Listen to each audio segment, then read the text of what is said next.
Hello, Latin 1. Here we are with Chapter 3, In the Garden. I'm going to go over the glossary with you, and then after that we'll probably do a grammar lesson, and then some assignments based on that, as well as reading aloud and translating aloud. So there'll be at least 4 videos, maybe 5. So for right now, let's just take a look at that glossary. Page 13, puer. Puer. Puer means boy. So now we have puella and we have puer. I'm going to come back to these endings later. But puer, we get words like puerile, puerperal, having to do with childhood. Qui. Now this is the masculine version of qui. And you're starting to see that there is a 2 different gender thing. So qui means who when you're talking about boys. I know boys who go running in the garden. Quai is when you're talking about girls. I know girls who go running in the fields. Quis still works for both. Quis is running in the garden. Quis is running in the fields. Eadem, and that just means the same. In horto. Horto comes from hortus, which means garden. It's where we get the words horticulture and things like that. Clamant. This means they shout, or they are shouting. It's where we get exclamation point, exclaim, clamor. Redent. Now, what I love about this is that it means that the Romans only had one word that meant laughing and or smiling. Like it was all the same to them. They didn't distinguish. Dour people, I assume. But redent is where we get the word ridiculous, ridicule, and things like that. The next word is vir.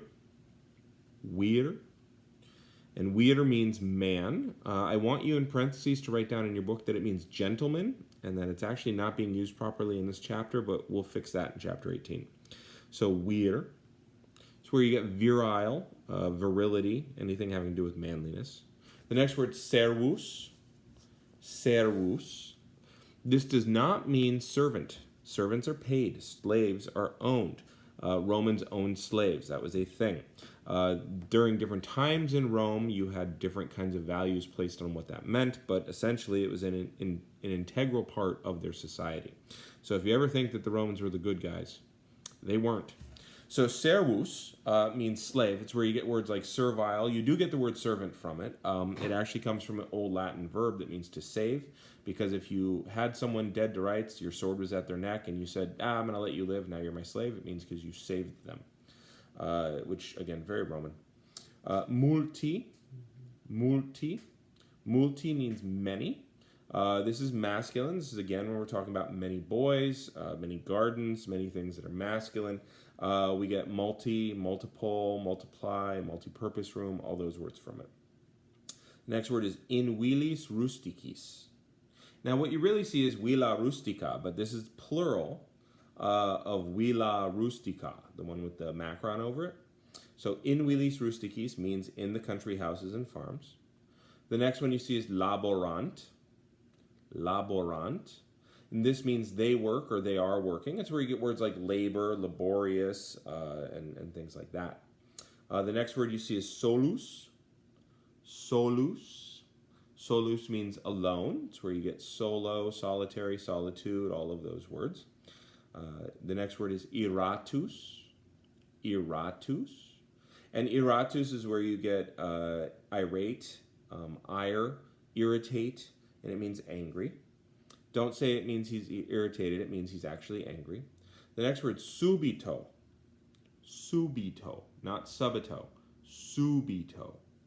Okay, and I'm hoping that you're saying all of these.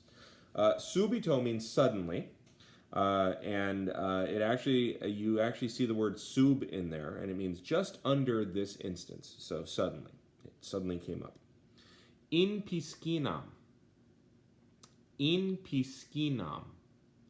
Now the word in obviously means in, but it can also mean into, and there is a difference, and I'll show you that difference in a couple weeks. The next word you see there, though, is piscinam, and that is the Latin word for piscina. Piscina is a word that means fish pond, and it's where you get Pisces, actually, pisce, right? Pisces means that. Also, if you know your Spanish, the piscina is the swimming pool, okay? So in piscina means something went into the fish pond. The next word is cadit. Everybody say cadit. Cadit. Cadit means to fall, or it means he or she falls. He, she, or it falls. Cadit, if you take it into English, you get the word cadence from this. A cadence is the rhythm with which your feet or the sticks on your drum fall. The next words are abite molesti. Abite is a command version of a verb, and we'll get to that in a few chapters, but it's saying go away. And then molesti. Molesti, the singular of this is molestus. And this means pesky. Pesky, bothersome, annoying. I prefer to use the word pesky for molestus because it avoids confusion with other words. The next word is gemmet. Everybody say gemmet. And gemmet just kind of sounds like a groan, just gemmet. So gemmet means he or she groans. Okay. Then down below on 3a, you see more vocabulary there. Okay, so we're going to go over that too. So if you see ne added to the end of a verb or added to the end of a word at the beginning of a sentence, it turns that verb into a yes-no question. So if you said sunt ne, that means are they? Instead of just they are. Okay, so ne turns it into a yes-no question. And then we get into some really interesting Latin psychology here, because minime translates as no, but that's not what it means. Minime means that is the least. And itawero translates as yes, but that's not what it means. Itawero means thus truly. There is no word in English, there's no word in Latin for yes or for no. They come up with other ways to do it. And if you know anything about Roman culture and Roman politics, you'll see that that actually makes a lot of sense. It's pretty on brand for them. Now I want you to turn the page to page 15, and right there in the middle is the word femina. Everybody say femina. And femina means woman. Okay, that's where we get feminine, female, and stuff like that. It comes from that, all right? All right, so what I want you to do, now that we've gone over all that glossary, is also read page 17, because it gives you a few more words that tell you how they dressed and the clothes that they wore. However you're learning the vocab, add this to that, all right? So no other assignments right now, just the glossary and those words. Okay, I'm going to hit the button.